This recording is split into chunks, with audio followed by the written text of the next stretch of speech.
Does the Bible explicitly state that God's love for humans is unconditional?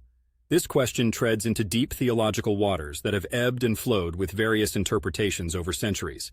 The idea of unconditional love from a biblical standpoint, however, might be a touch modern. Yet when you peel through the ancient texts, you can uncover semblances of this concept the further you dig. We often hear phrases like God's unconditional love, especially in contemporary Christian circles. Looking for an explicit neon sign verse that announces, God's love is unconditional. You won't find those exact words. It's not that convenient. Scriptural language tends to be more layered, profound, and open to contemplation. The closest we get to this idea is perhaps Romans 5:8, which underscores the pivotal Christian belief that God expresses his love toward humanity through the sacrificial act of Jesus Christ. But God demonstrates his own love for us in this: while we were still sinners, Christ died for us.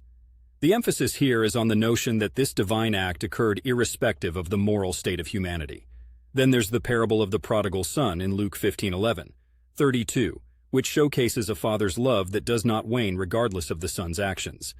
It's an illustration often used to depict God's endless capacity for forgiveness and affection toward his creation, which could very well circle around the idea of being unconditional. But there's a caveat. The Bible has numerous passages where God's love or covenant comes with expectations and commands. For instance, Jesus boiled down all the law and the prophets to loving God and loving your neighbor, Matthew 22:37-40. There appear to be conditions there, like adherence to God's commands.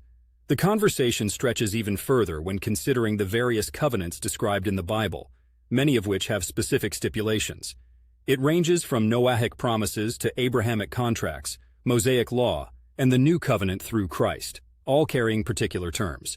In a more personal sense, living here in Portland, Oregon, often surrounded by the splendid nature, I've contemplated the idea of love a fair amount, whether it be human to human or the divine kind we're discussing now.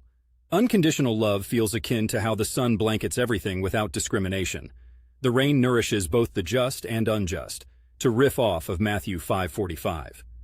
For many Christians, the experiential aspect of God's love fills in where explicit textual clarity might be lacking. It's in the lived life, the quiet observations, and the profound personal interactions with their faith that this idea of unconditional love gains texture and real, palpable meaning.